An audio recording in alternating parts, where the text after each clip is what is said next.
When you talk about recruiting receivers at this point for Kansas, you mentioned K obviously losing their top three guys. How significant do you think it was that Jalen Daniels, A, announced that he was coming back, and B, did it as early as he did to where now KU can go out and pitch, hey, we have this guy at quarterback who was, has been a very productive player and was a preseason all offensive player of the year at one point. How significant do you think that was for KU now moving forward as they try to bring in more receivers?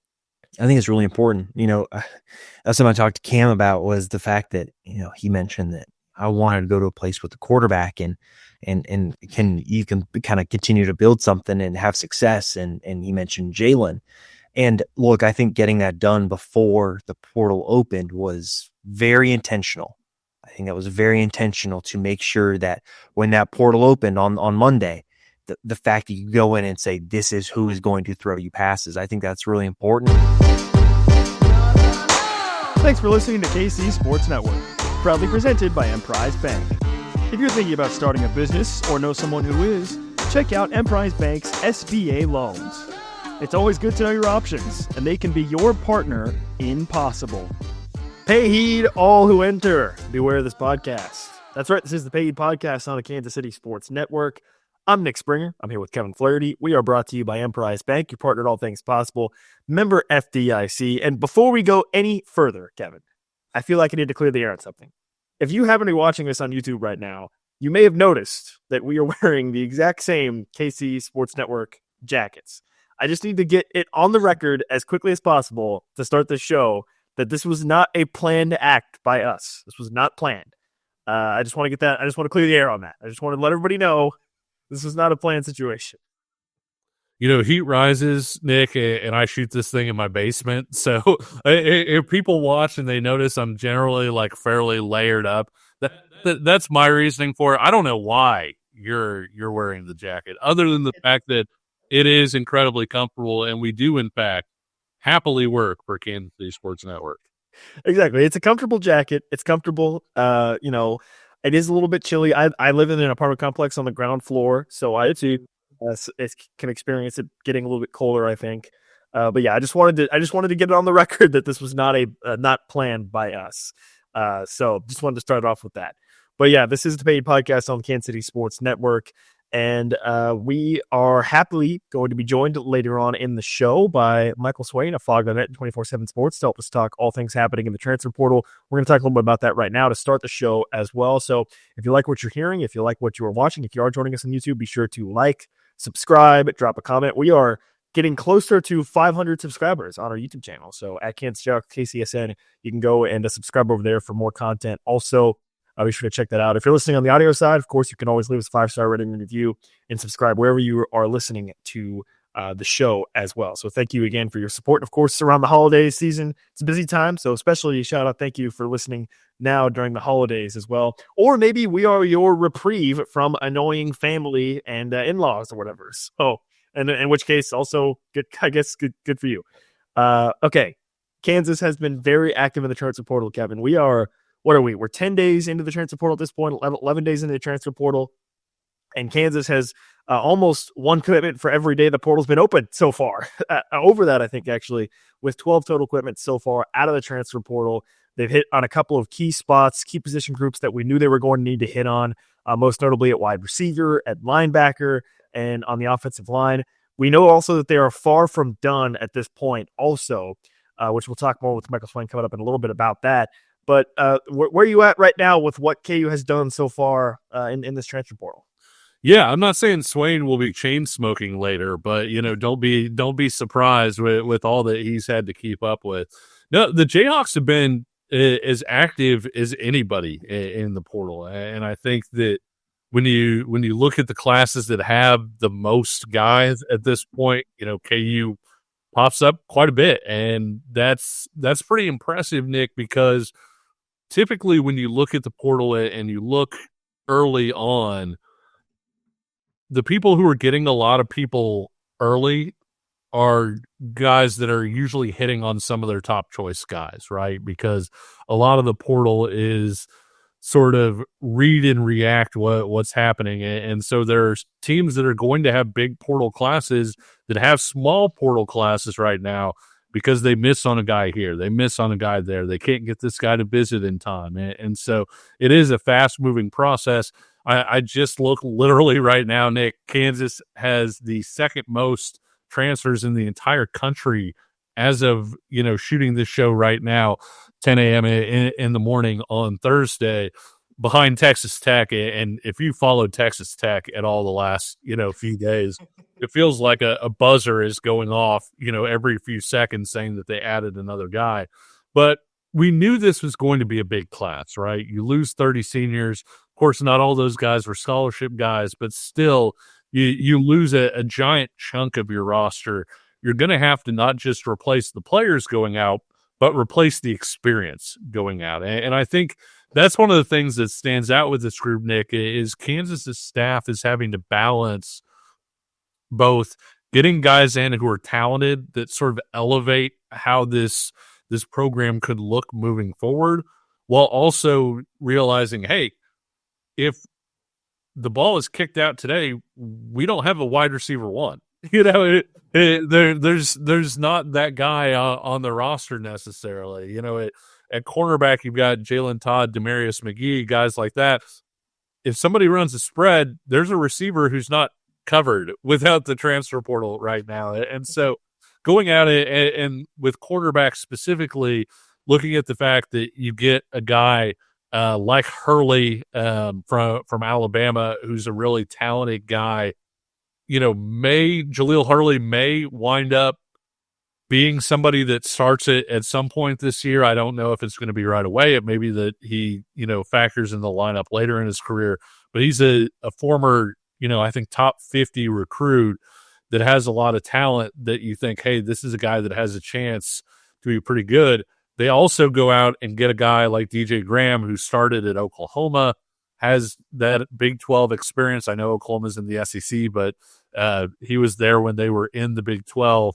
Then went to Utah State, had kind of a bounce back year at Utah State because, he was a guy that was a pretty good high school wide receiver, was kind of an all-around guy.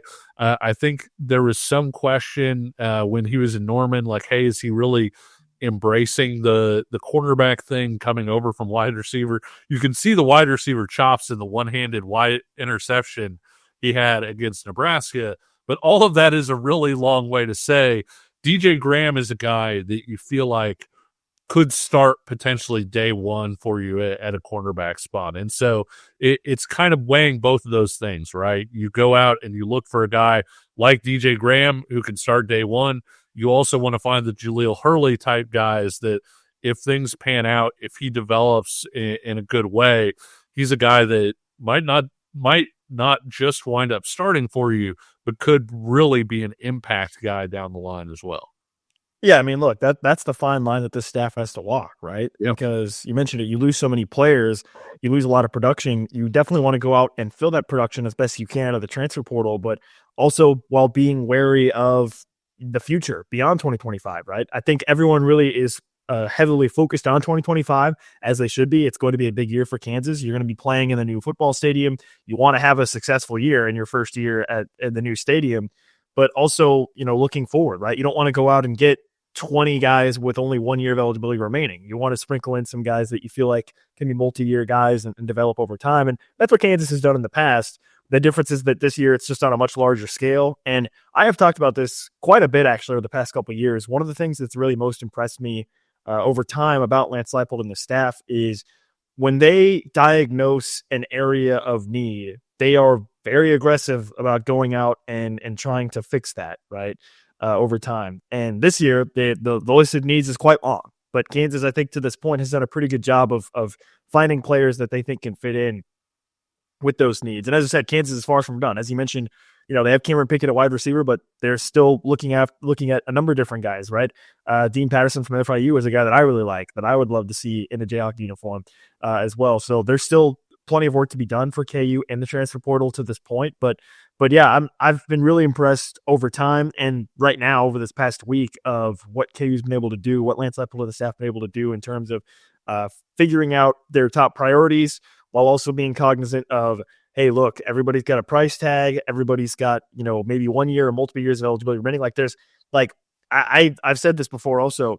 I do not envy college coaches at all. Like it's got to be probably one of the toughest jobs you can think of to have right now because of everything you have to deal with. And obviously with the advent of NIL, it's great for the players, but it adds another level of complexity to this whole process with coaching because now not only is it just high school recruiting, now it's this time period. It's the transfer portal. There's money involved. There's agents involved. There's everything, so on and so forth. And so there is a lot to balance, obviously.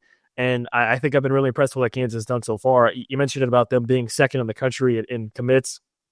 Only 7 teams have double-digit transfer commits right now. Kansas is one of those 7 teams. If you look at the 24/7 Sports rankings, they are sitting at 15th in those rankings with some of the commits that they have as well. So overall, I think you have to be probably pretty happy with what KU has been able to put together so far while also recognizing, hey, there's a lot more work to be done as well. Yeah, absolutely. And I look at this season, Nick, I don't know if you'd agree with me on this. It's a little bit different because you've got guys on the roster who have won at Kansas, but it's a little bit in some ways like 2022 from a roster construction standpoint, because that 2022 team that, wound up going to the Liberty Bowl, going 6-6 in the regular season, it was a team where you had your quarterback kind of catch fire late in the year, right? The way that Jalen did in those last few games of 2021. This year, Jalen kind of struggled for half the season, really picked it up late. And so you have a lot to like there. You've got young guys who are stepping into significantly bigger roles like you saw from 2021 to 2022. And also in that same year, you had Kansas taking 15 transfers, and Kansas is going to take a few more than that this time. I think they're going to be 20 top, maybe top 20 by a couple guys, but similar in that you're looking to patch holes both with younger guys basically taking that next step up and older guys becoming or transfer guys kind of filling those gaps. And Kansas did a really nice job in that 2022 class. If you think about getting some guys who are going to help for the future, that class included, guys like Kobe Baines, Marvin Grant, different guys like that. But also you had some immediate impact guys. You had a Lonnie Phelps. You had a Dominic Pooney, who was a plug-and-play starter on the offensive line and later really became an impact guy. McCaskill at linebacker was a guy that was going to be part of the rotation. Kalen Gervin, did a lot. Craig Young was a big part of a lot of those. And so I think when you look at this transfer class, it's going to be a combination of they're going to get guys, some guys that are maybe high on talent, but it could take them a few years, because I do think there's a little bit of a gap on the roster construction where you do still have some of these older guys, maybe not as many of them as you would like.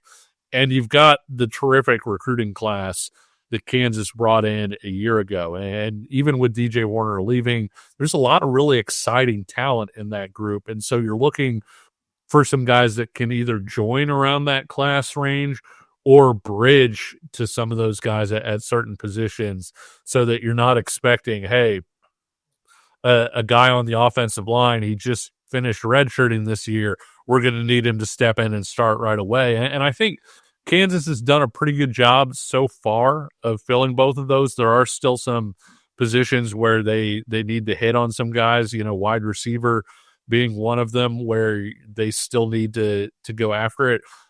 One of the questions I wanted to ask you real quick, Nick, is there somebody in this class that you really like at this point that you're looking at and saying, hey, this is a good get. This is a guy that I'm excited to see?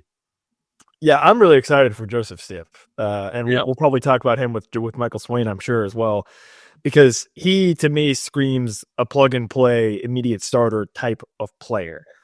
So that's the guy that I'm really excited about at the linebacker position, because I think the linebacker position has been a position of not great depth for Kansas over the past couple of years. They've had some really, really great players. You think about J.B. Brown, Cornell Wheeler, what he did this year. Rich Miller was an incredible emotional leader for the team at that linebacker position.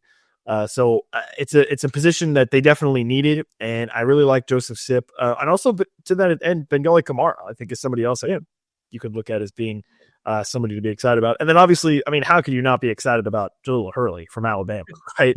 I mean, we talked about it. He was sort of a pipe dream guy initially when I saw he was in the portal, and sure enough, he ends up coming to Kansas. But he is the type of guy, Kevin, that you talked about where I'm not necessarily expecting Jaleel Hurley to be a day one impact starter right away for Kansas. But man, in 2026, maybe, or 2027, I mean, that guy, he's a redshirt freshman, still plenty of time to play. Like, he's the type of player where it's like, okay, maybe he'll contribute in 2025, but boy, could he be a huge difference maker in the future for Kansas. And that's kind of where I think that balance is, right? You want guys that you think could be day one impact starters, and you want guys that you think have the chance to be huge ceiling guys, which I think is what Jaleel Hurley is. But yeah, I think so far Sip is the guy that I'm by far the most excited about, just understanding that KU has a big need at the linebacker position. And Sip is coming from Bowling Green, had that relationship with JB Brown, so you figure he's going to be coming in with an understanding of what KU wants to do, how they want to play, and so on and so forth. He's the guy I'm really, really excited about. At wide receiver, they got Cameron Pickett, who I am excited about, but there are still some names floating out there that I could exciting games out there. Yes, exactly. So that's something to keep an eye on as well.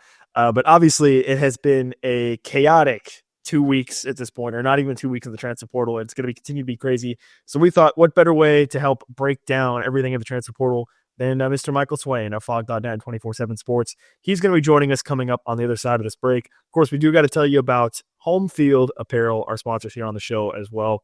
Look, you got less than a week till Christmas, folks, so time is running out. Maybe you can get like a New Year's gift. I don't know. Is that a thing, Kevin? People do New Year's gifts, like New Year's? I don't see, Nick, I don't think people do it. But if you're giving Home Field Apparel, I feel like I don't even think you need a holiday. But exactly. No, I was thinking the same thing. New Year's would be a great example. And Nick, the one thing I would say too, they've got a lot of great stuff for working out and things like that. You've got your KU joggers, and we all know New Year's resolutions. One of the most common ones is to get into the gym. Be a little bit more active.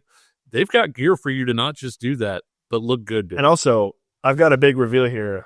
A little bit of Go Tops underneath the jacket for Western Kentucky as well. That's what I'm repping, Home Field underneath the KCSN jacket. So you can rep Home Field. They've got Western Kentucky. They've got 130 other schools. They've got Kansas, of course, as well. And if you've got somebody in your family who is a fan of another school, you can check out Home Field Apparel. Just be sure to use the promo code PAYE24, 15% off your first order at homefieldapparel.com.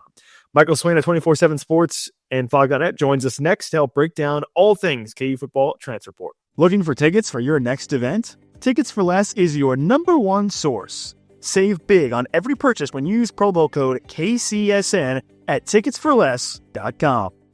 This is the paid podcast on the Kansas City Sports Network. I'm Nick Springer. I'm here with Kevin Flaherty. And as promised, we're joined by Michael Swain of Fog.net and 24/7 Sports to help us break down everything happening in the transfer portal for KU football. It's been an incredibly busy, basically week and a half at this point since the portal opened.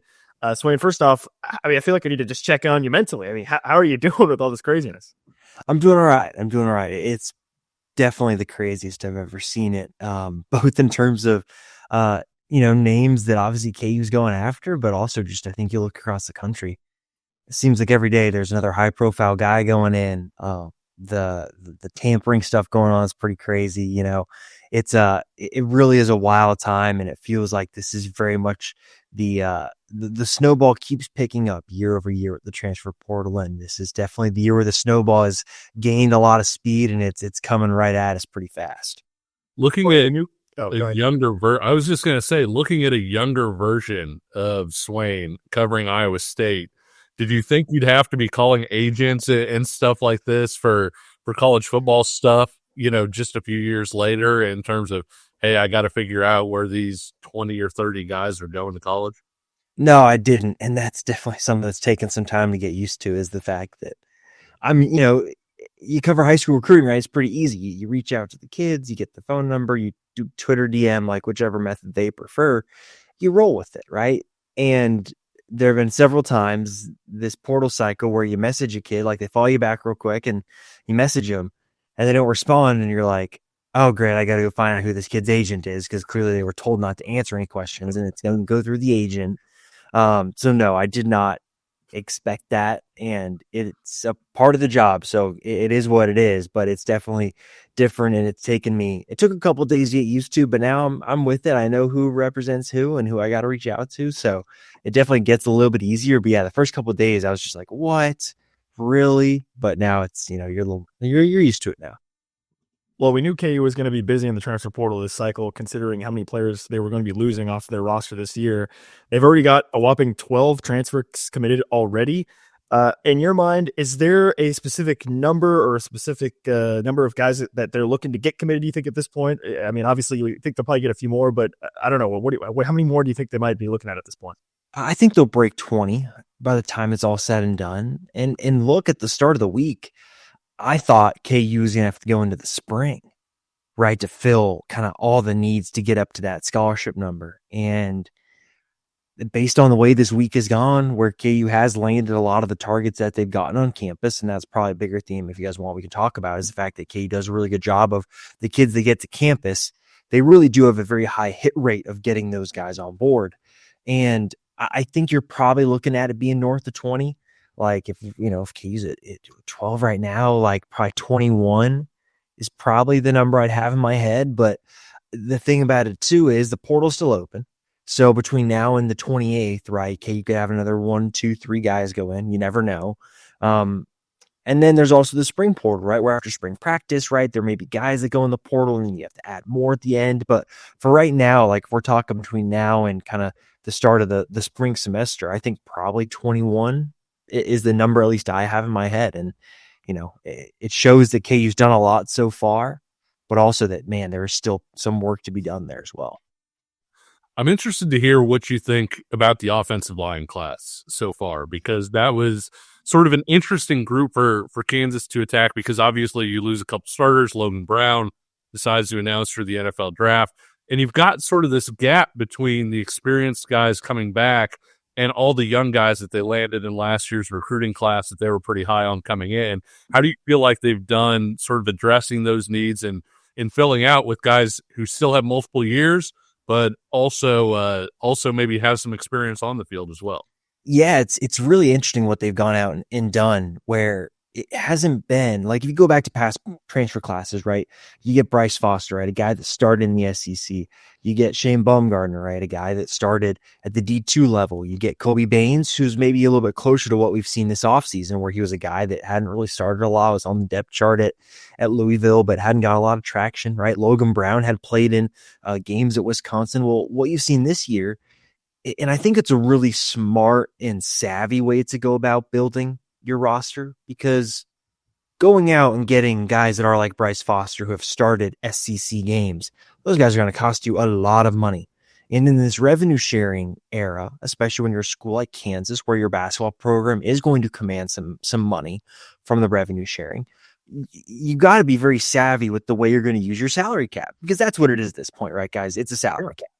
And so you have to find efficiencies where you can kind of carve out your own lane. And what KU's done is find guys that played as true freshmen, so you can go and watch their game tape, see what they're like against, whether it be, G5 opponents, if you're talking about some guys KU's gotten, obviously, Northwest Missouri State as well, if you want to talk about DeAndre Harper. But I think you look at guys like, Tyler Mercer, Jack Tanner. I think it's really, really savvy ads for KU, because they're guys that started at the FBS level, right? Not P4, but still you're talking about FBS along the offensive line.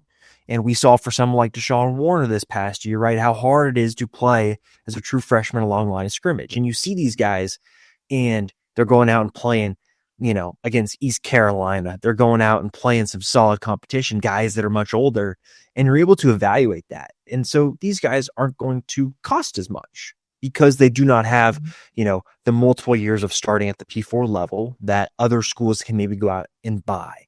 So you're finding these players that can get into the program.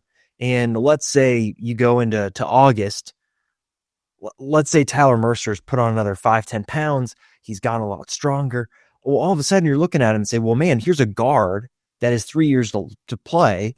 We don't have to redshirt him. He can start and compete and help us. Or if you look at someone like DeAndre Harper or Jack Tanner and say, okay, they're still progressing. They're maybe not where they need to be. Well, that's great. They've still got the red shirt, and you can redshirt them and then have 3 seasons to play. So I think it's a really, really good and interesting way to go about building an offensive line room, where it's much different than a high school evaluation. When high schoolers, you're looking at and say, all right, can this project to college, to the FBS level, to the P4 level, where now the coaches can look at the tape and say, he does this at a high level, and we can work with this and teach this, and he knows what it's like to prepare week in, week out. And I think it's a really interesting way to go about building an offensive line class. Out of the guys that KU has committed so far, 12 as we talked about, who jumps out to you? Who do you think has a chance to be a real impact guy for KU heading into 2025? Yeah, so for next year, I think you look at some of those guys that have those game reps, right? I think Joseph Sipp from Bowling Green fits that mold of, what you saw from JB Brown, where he was able to come in and really just acclimate quickly. The thing you like about the Bowling Green program is the fact that they run a 4-2-5 defense, which really is what Kansas ran last year. KU really didn't do a lot of 3 linebacker stuff. It was a lot of 2 linebackers, right? It was Cornell and JB. And well, that's what Sipp has experience doing. And he's produced a ton, over 100 tackles in his career, right? I think he had 10.5 tackles for loss this past season. He fits that kind of physical downhill mold that Chris Simpson likes. That's a really big one. I think the guy that I'm really interested to see what happens over the next 12 months is Jaleel Hurley, cornerback from Alabama. Obviously, you look at a former top 100 recruit. He's got the talent. Didn't really click at Alabama. Can someone like DK McDonald and Brandon Shelby get the best out of him? And that's something that if you talk to people around the program, they rave about what DK was able to do teaching wise with some of those younger guys. Well, if you're talking about a guy that has all the tools, right, the stuff you can't teach, you think if you're able to teach him some of this stuff, he can hit the ground running at least and just help, right? I'm not saying he's going to come in and start and be Kobe or Melo. No. But can he come in and just give you some snaps, right?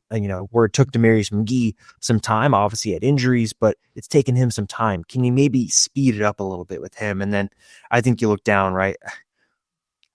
Special teams have not been great for Kansas. And if you want to talk about, finding marginal gains in special teams, well, having one of the better kickers in Lath Marjan coming from South Alabama, one of the most efficient kickers in the FBS, right? I think he was 12 of 12 on kicks from 30 to 49 yards. And Tabor Allen was like 7 of something, 7 to 12 maybe from that same distance. So I think he's going to really help Kansas and give, I think, Lance Leipold a little bit more options when you're in that kind of further field goal range. I know people want Lance to go for it a lot more, but I think having someone like that where you feel good about getting points on the board in 1-score games, right?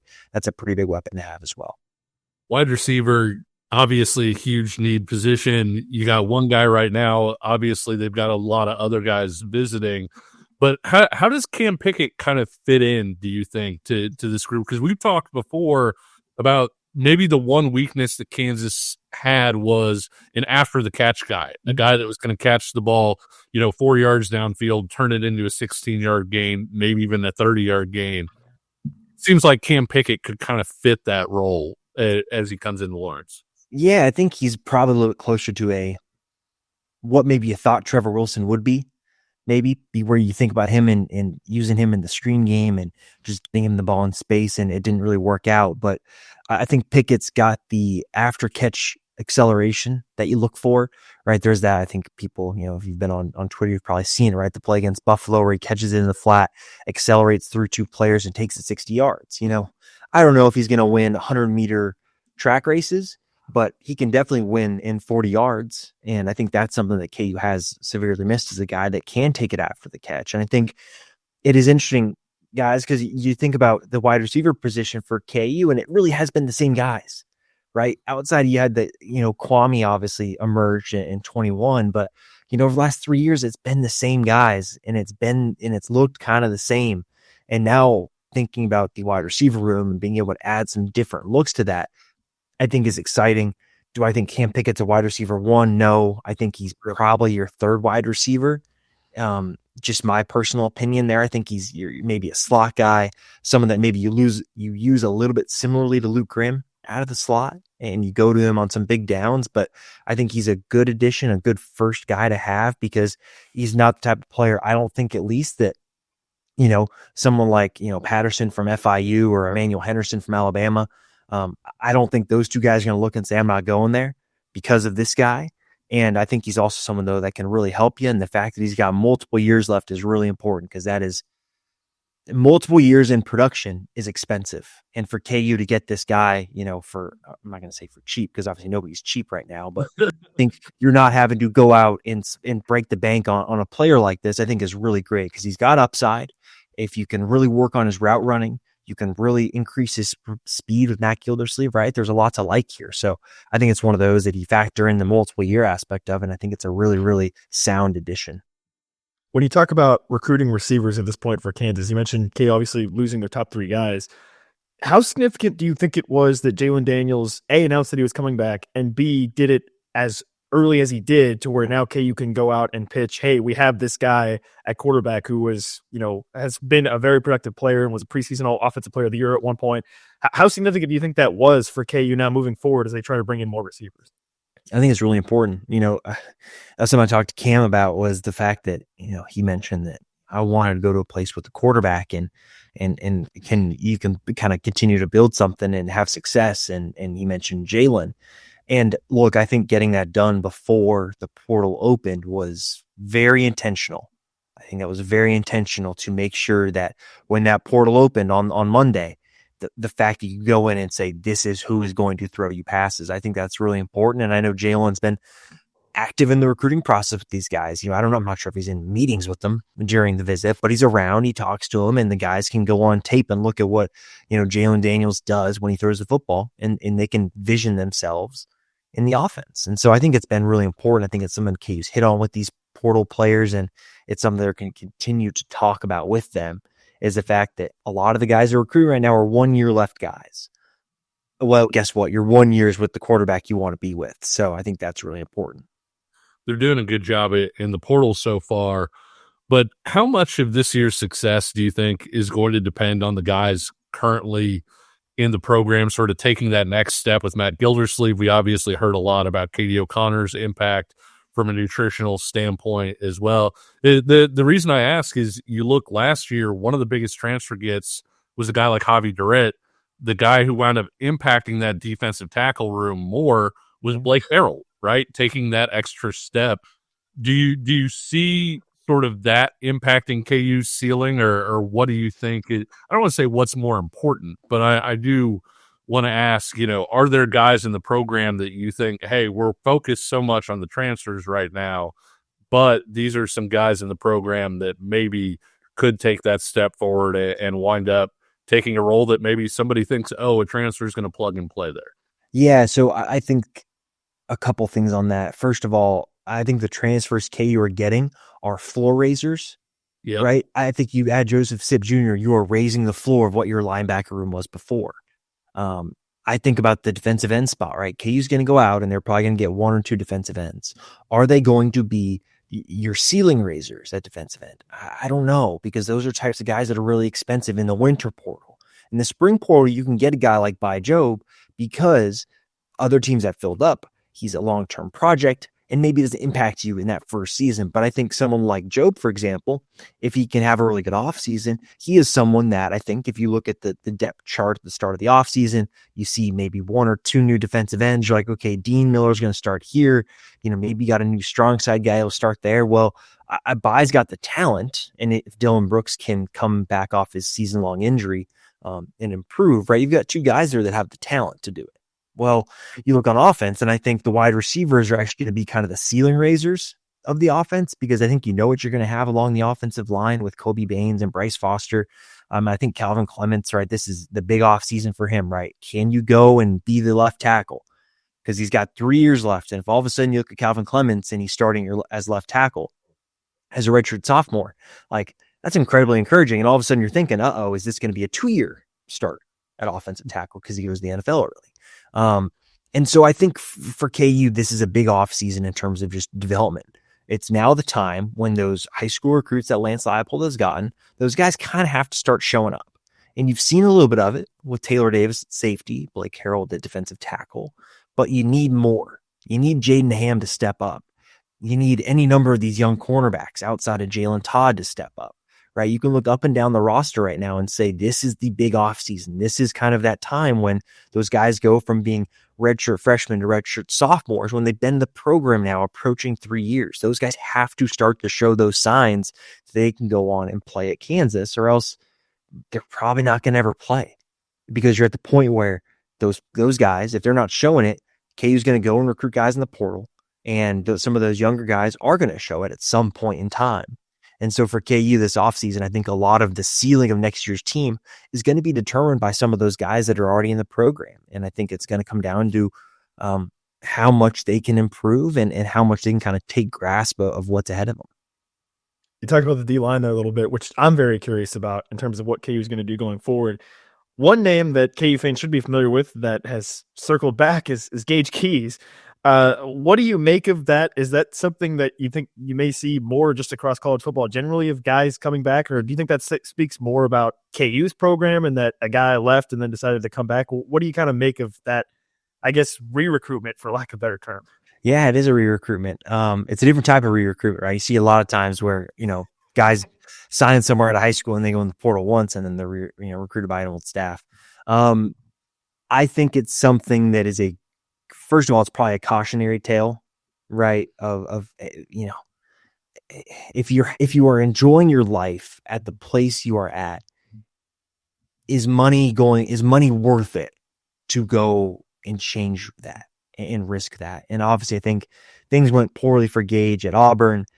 There's some stuff that went on there that will come out someday, but it just wasn't a good situation. And so for KU, you get a player back that knows the program, knows the scheme, knows the position coach, and you check all the boxes. And I think it's a really great addition to have him back, because I think at the end of the 2023 season, I think he was playing the best of any defensive tackle KU had. So I don't think this is going to be the norm. I don't think you're going to see kids portaling back. Like, I don't think that's going to be something that happens very often. I think this is very much a special case where Gage really loved Lawrence and loved KU and really enjoyed it. And I will never fault anybody in college athletics right now for taking the money, because you are not guaranteed an NFL contract. You are not guaranteed anything other than the 1 year you're going to get. And so you can't really fault someone for going and taking the money, especially when it's the amount of money we're talking about with these kids, right? It is hundreds of thousands of dollars. That is a lot of freaking money. And you can't blame someone for trying to maximize their earning potential at the point in time. But for KU, this is a great addition. And now you can look at this defensive tackle room and say it's probably the best KU's had since a long time, right? Tommy Dunn, DJ Withers, you got Gage, Keenan Caldwell's coming back, right? Blake Harold's emerging. Someone like Marcus Calvin in the program, can he come along? You look at the defensive tackle room, it's pretty deep and it's pretty talented, and that's pretty exciting for KU. I just had a couple questions left. One specific one that's a little more general. The specific one, obviously, Kansas benefited from the versatility of Craig Young a couple years ago. Last year, Marvin Grant was asked to do a lot of different things. It's tough to move around and play different spots and play them well. Lyric Rawls kind of feels like a guy that could play I'm not even saying necessarily at a similar level, but be a guy that KU deploys in different ways based on that skill set. What did you think of that, Kit? Yeah, I thought it was really interesting because you look at his numbers. And so basically this past season, Oklahoma State sucked and they decided they're going to play some young guys, right? Yeah. As you would, right? You're not going to play guys that are getting up there in age. And, if you're trying to build this thing for the future and get out of the rut you're in, right, you're going to play some of those guys. Well, the year prior, right, when Oklahoma State, I think, makes the Big 12 title game, right, Lyric started the season as the starter at safety, and then he suffered an injury, missed the rest of the year. So I think he's someone where if you take the total amount of snaps and then the production, he is produced at a Big 12 starting caliber level when he's been healthy. And so for KU, if they can get someone like that, where you're saying, okay, if he can stay healthy, you've got someone that has produced at a really nice level. Well, I think he plugs in pretty nicely there where you can use him some different ways. He probably fits in the boundary spot, which is where Marvin played before he moved to kind of that Cinco role. And I'm really interested to see how KU moves pieces around, right? I think DK McDonald, you look at what Iowa State did with the 5 DB look, right? 3 safeties, KU basically did that last year. with Marvin Grant at that position. So I'll be very interested to see how Lyric kind of fits in there and how kind of those safety pieces come together, because that's a room where I like Taylor Davis. I like what Mason Ellis can be. I'd love to see a little bit more from the Dye brothers at some point next year when they're healthy. It's really hard to read into what they did this past year because neither of them were healthy for more than a week, I want to say. So it's a room that I think has some talent and some depth. It's just a question of, can the guys stay healthy and can they put it together? And I think the Lyric fits right into that, because I think that's the exact question you have with them. General question, and you alluded to it earlier. We've talked about it, I feel like, on the recruiting part, but from the transfer perspective too, why does Kansas have so much success with kids who visit? Because you see a really high hit rate in recruiting with high school kids too. And the guys that they get in, they tend to do really, really well with. So what are they doing really well on those visits to where it's equating to that high hit rate if they can get them into Lawrence? Yeah, I think that's a good question. So I think there are a few things that you can look at. I think, first of all, people have an idea of what Kansas is because of what the program was for so long, right? Where a lot of these players growing up, that all they've known is Kansas sucking, right? It was that long of a period. And now we're at that point in time where a lot of these guys think about 10 years of being bad. Well, that goes back to these guys being 7, 8, 9 years old. Like that's basically what you're going to remember. So they get to Kansas, and then you see all the new facilities, right? You see the locker room, you see the investment into the indoor, you see the new stadium coming, and that is exciting to be around. And then you can look at the coaches, and they are good teachers of football, right? You look at some of the development that's being able to happen, guys that maybe didn't think would ever have it, right? I didn't think Dean Miller was going to be a guy that would make it. Well, he gets a first season as a starter, and look, he's an all Big 12 guy. So you can go in and show that, hey, these guys come in with traits and we put them in a position to have success. And transfers are smart, right? They've already done the high school recruiting, the glitz and glamour. Some of that doesn't phase them. It's about, what role are you going to put me in so I can have success, I can make my money, and I can go try and play professional football. And I think Kate does a very good job of, showcasing to the transfers how they can fit in, how they'll be used, and how they can get really, bigger, faster, stronger in the weight room, put in a position to have success, and then also be supported off the field, whether it be through academics, through a lot of those extra stuff that you see now around the facility. Like, KU has a lot they can sell. And especially in an off season like this, where you look across at different position groups and it's 80% of the snaps are gone here, 90% of the snaps are gone here. Transfers want reps, and that's exactly what you can give them. And so I think that's why KU specifically right now is having a lot of success. And I think generally in the portal, a lot of those things line up year over year. Well, you mentioned it earlier, KU probably still going to be very active in the transfer portal as well as this thing moves along. Michael, we appreciate your time so much, as always. Thanks so much for your insight. For people that want to find out more and keep track of all the stuff along with you, what's the best way to do that? Yeah, obviously check out fog.net. Got plenty of updates. Feels like we're doing daily updates at this point of different things going on. We still got a 50% off sale. So if you've not a VIP member and you want to try it out, you can join for less than $5 a month. Next year gets through the football portal, basketball portal, summer recruiting. I'm working year round here, guys. Like, there's not much of an off season, in this job. So definitely make sure you check it out and definitely sign up if you haven't already. Great. Appreciate your time as always, Michael. For Kevin and Michael, I'm Nick Springer. That's going to do it for this edition of the Pay Heat Podcast. Thanks so much for listening. Be sure to like, subscribe, and leave us a 5-star rating and review wherever you listen. And until then, we'll talk to you again very soon. See ya.